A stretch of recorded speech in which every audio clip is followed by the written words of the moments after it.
आज आपण खुसखुशीत रसरशीत असे चिरोटे कसे करायचे ते बघणार आहोत। हे चिरोटे अजिबात तेलकट न होता किंवा वातळ न होता अगदी खुसखुशीत रसरशीत असे चिरोटे कसे करायचे ते बघणार आहोत। माझ्या चॅनलवर तुम्ही नवीन असाल तर माझ्या चॅनलला लाईक शेअर आणि सबस्क्राईब करायला विसरू नका। चला तर मग रेसिपीला सुरुवात करूयात। सुरुवातीला आपल्याला 2 वाटी मैदा घ्यायचा आहे। तर इथं मी 2 वाटी मैदा घेतलेला आहे। यामध्ये किंचित आपल्याला मीठ टाकायचं। कोणत्याही गोड पदार्थामध्ये थोडं मीठ घातलं तर तो पदार्थ चविष्ट लागतो। तर आता हे मीठ मिक्स करून घ्यायचं आणि इथं मी तेल घेतलेलं आहे। तर या चमच्याने मी इथे 6 चमचे असं तेल घेतलेलं आहे। यामध्ये तुम्ही तुपाचं मोहनसुद्धा वापरू शकता। तर हे आता आपल्याला छान असं हाताने मिक्स करून घ्यायचं आहे, जेणेकरून या पूर्ण पिठाला छान असं तेल चोळलं गेलं पाहिजे। तर इथं मी पूर्ण तेल असं या पिठाला चोळून घेतलेलं आहे। तर बघू शकता असा लाडू बनत आहे याचा। तर आता हे परफेक्ट आपलं पीठ छान मिक्स झालेलं आहे आणि थोडं थोडं पाणी टाकून आपल्याला याचा एक गोळा बनवून घ्यायचा आहे। तर अगदी जास्त पाणी टाकायचं नाही, तर थोडं थोडं लागेल तसं पाणी टाकून याचा मस्त घट्टसर गोळा मळून घ्यायचा। तर 2 वाटी पीठ आपण घेतलेलं आहे, त्यासाठी 1 वाटीला कमी पाणी वापरायचं आहे। तर अगदी हे पाण्याचं परफेक्ट प्रमाण आहे। तर 2 वाटी मैद्याला 1 वाटी पाणी वापरायचं। तर बघा आता घट्टसर गोळा आपला मळून झालेला आहे। हा गोळा अगदी मस्त असा मऊसूत झालेला आहे। तर आपल्याला हे 10 मिनिटासाठी झाकून ठेवायचं आहे। तर 10 मिनिटं मस्त हे गोळा मुरायला ठेवूया। आपलं पीठ मुरेपर्यंत आपल्याला इथे साठा तयार करून घ्यायचा। तर इथं मी 3 चमचे मैदा घेतलेला आहे, त्यामध्ये 1 ते 1.5 चमचा आपल्याला तूप टाकून घ्यायचं आहे। तर इथं मी घट्ट तूप घेतलेलं आहे आणि हे आपल्याला छान असं मिक्स करून घ्यायचं। तर याचा छान असा साठा तयार होतो। तर बघू शकता अगदी क्रीमी असा हा साठा तयार झालेला आहे। तर हे साठा आपण बाजूला ठेवूया आणि 10 मिनिटं झालेली आहे। तर इथं आपला हा गोळा मस्त मऊसूद असा मुरल्या गेलेला आहे आणि याला थोडं आणखी मळून घ्यायचं। आपण हा गोळा भिजवलेला पातळ जर झाला तर याला थोडा मैदा लावून आणखी मळून घ्यायचं। घट्ट झाला असेल तर थोडं पाणी लावून आणखी मळून घ्यायचं। तर आता मी याचे छान गोळे करून घेत आहे। तर इथे मी 7 ते 8 असे गोळे तयार करून घेतलेले आहेत। तर याचे लहान मोठे जसे हवे तुम्हाला तसे तुम्ही गोळे बनवून घेऊ शकता। त्यामधला एक गोळा घेऊन छान असा हातावर गोल करून घ्यायचा आहे आणि आपल्याला याची मोठी पोळी लाटून घ्यायची।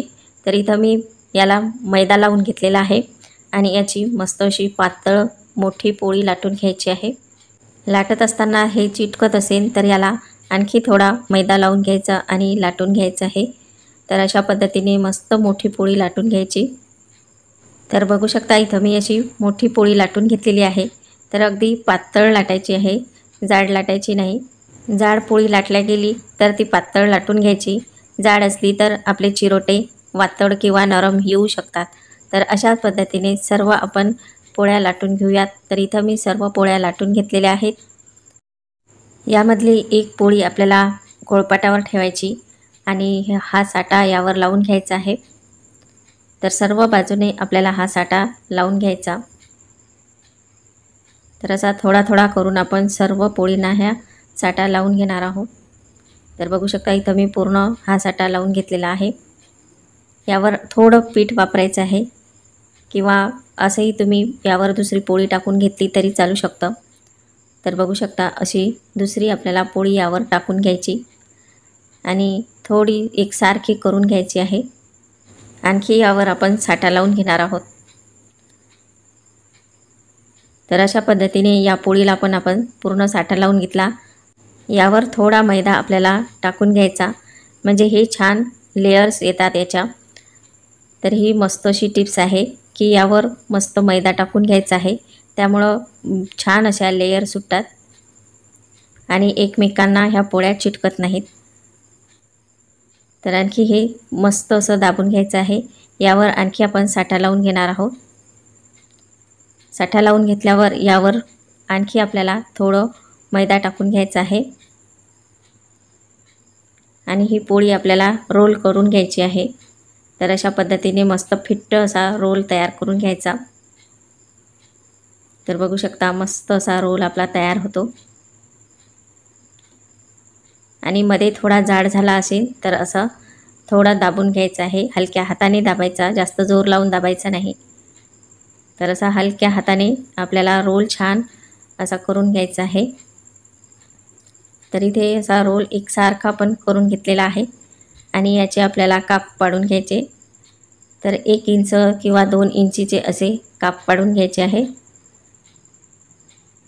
तर अशा पद्धतीने छान असे चिरोटे तयार होतात। तर बघू शकता इथे मस्त 1 इंचीच्या लांबीमध्ये आपण इथे कट करून घेतलेला आहे। आणि बघू शकता मस्त आपले हे चिरोटे तयार झालेले आहे आणि लेयर पण छान आलेले आहे, त्याला भरपूर असे पदर सुटलेले आहेत। आणि अशा पद्धतीने मस्त आपण सर्व चिरोटे तयार करून घेऊया। तर बघू शकता खूप मस्त आपले हे चिरोटे तयार झालेले आहेत। सर्व चिरोटे मी एका भांड्यामध्ये असे काढून घेतलेले आहेत आणि खूप मस्त लेयर आलेले आहेत। तर अशा पद्धतीने छान असे लेयर येतात। आता हे आपल्याला थोडे दाबून घ्यायचे आहे। तर असे यावर ठेवायचं आणि बोटाच्या सहाय्याने दाबून घ्यायचे किंवा असे हाताने थोडं हलकं दाबून घ्यायचं आहे। नंतर याला आपण लाटून सुद्धा घेणार आहोत। सर्व चिरोटे असे दाबून ठेवायचे आणि नंतर असे थोडे हलक्या हाताने लाटून घ्यायचे आहे। अशा पद्धतीने सर्व आपल्याला लाटून घ्यायचे आहेत। तर इथं मी सर्व असं लाटून घेतलेलं आहे। आता हे आपल्याला चिरोटे तळून घ्यायचे आहे। त्यासाठी मी इथं गॅसवर तेल गरम करायला ठेवलेलं आहे। तेल हलकं गरम करून घ्यायचं, जास्त कडक तेल करायचं नाही। गॅस जास्त फुल ठेवायचा नाही, तर एकदम कमी गॅसवर आपल्याला हे तळून घ्यायचे आहे। जास्त तेल गरम झालं तर हे वरूनच जास्त लाल होतील आणि आतून छान असे फुगणार नाहीत किंवा यांच्या लेयर पण पडणार नाहीत।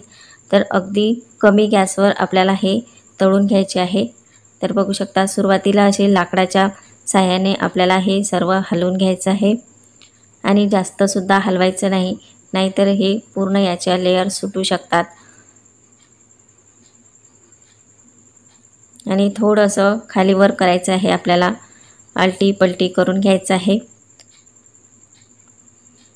तर अशा हलक्या हाताने आपल्याला हे तळून घ्यायचे आहे आणि अगदी कमी गॅसवर तळायचे। तर बघू शकता मस्त हे वर आलेले आहेत आणि याचे बुडबुडे सुद्धा कमी झाले आणि अगदी लालसर रंगावर आपल्याला हे तळून घ्यायचे आहे, म्हणजे ते आतून पण छान तळल्या जातात। असे एकदम कमी गॅसवर तळले की छान असे खुसखुशीत कुरकुरीत आपले हे चिरोटे तयार होतात। तर बघू शकता मस्त असे लालसर रंगावर आपण छान असे तळून घेतलेले आहेत। तर आता हे एका चाळणीमध्ये आपण काढून घेऊया। हे चिरोटे असे चाळणीवर काढले की याचं तेल छान झरलं जातं आणि तेल यामध्ये काही असलं तर ते पूर्ण निघून जातं, म्हणून असे चाळणीमध्ये टाकून घ्यायचे।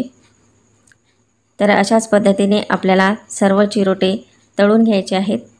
तर इथं मी सर्व असे चिरोटे तळून घेतलेले आहेत आणि तुम्ही बघू शकता याला लेयर किती छान आलेले आहेत आणि मस्त असे आपले हे चिरोटे तयार झाले। आणि हे आपल्याला पाकामध्ये टाकायचे, तुम्ही असे सुद्धा खाऊ शकता। तर बघू शकता अगदी खुसखुशीत असे तयार झालेले आहेत। हे चिरोटे आपल्याला पाकामध्ये टाकायचे, त्यासाठी आपल्याला पाक तयार करून घ्यायचा आहे।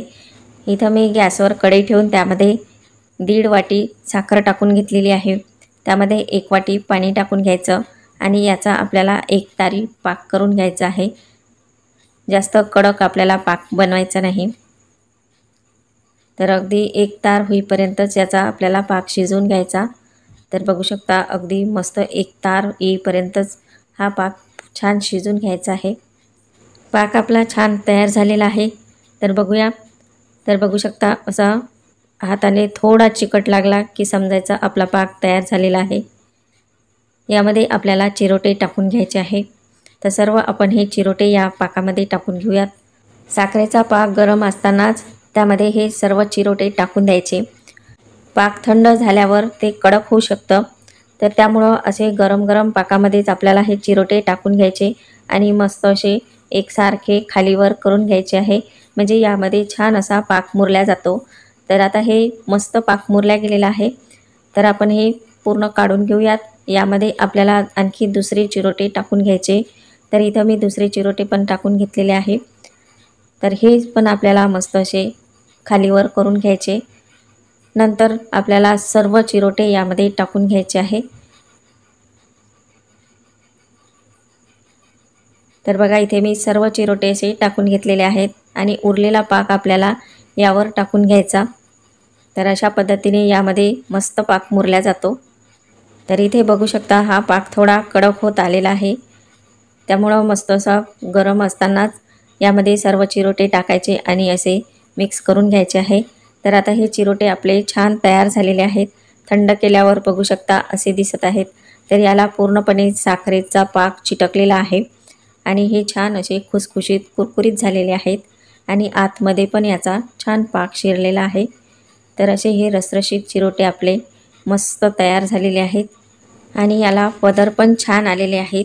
तर बघू शकता लेयर सुद्धा खूप सारे आलेले आहेत आणि खुसखुशीत असे झालेले आहेत।